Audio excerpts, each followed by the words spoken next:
Alors on vous a parlé de cet hôpital de campagne qu'a monté Israël en Ukraine, près de la ville de Lviv, loin des combats, mais tout de même sur le territoire ukrainien. C'est un hôpital qui a eu beaucoup de succès. Il vient de fermer ses portes, c'était prévu, c'était pour un mois. On est avec le docteur Yoel Areven qui a dirigé cette opération pour le compte de l'hôpital Sheba, Tal HaShomer d'Israël. Bonsoir docteur, vous êtes de retour d'Ukraine. C'était une mission, j'imagine, extrêmement compliquée, éprouvante. Bonsoir Jean-Charles, à vous et à vos téléspectateurs. Effectivement, c'était une mission qui n'avait rien de simple.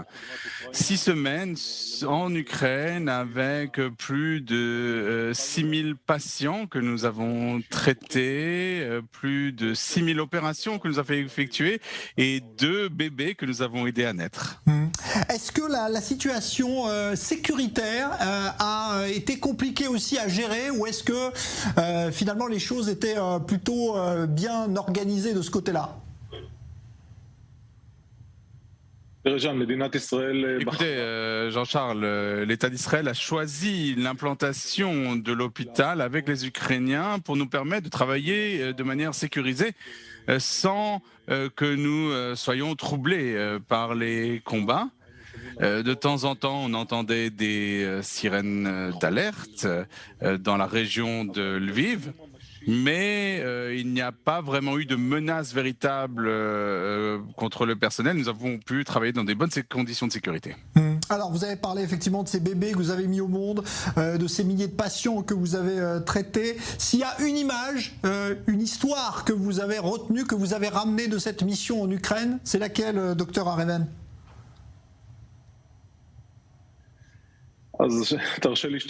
Permettez-moi de partager avec vous deux images. La première, c'est celle d'un bébé de 8 mois qui est arrivé après être venu avec sa mère de la région de Mariupol, un voyage qui a duré presque 4 jours.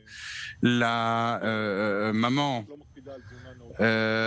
qui ne s'alimentait pas bien et donc le lait maternel était de très mauvaise qualité et son taux d'hémoglobine était très bas et dans un état très grave. Je ne pensais même pas qu'il allait survivre. Nous voulions lui faire une transfusion sanguine d'un des membres des équipes médicales, mais heureusement nous l'avons évacué vers la Pologne pour qu'elle soit traité dans des bonnes conditions, avec de la vitamine B12. Et quelques jours plus tard, sa mère nous a envoyé une photo. Ses joues étaient redevenues roses et il était de nouveau un bébé très souriant. La deuxième image, c'est l'image d'un chien.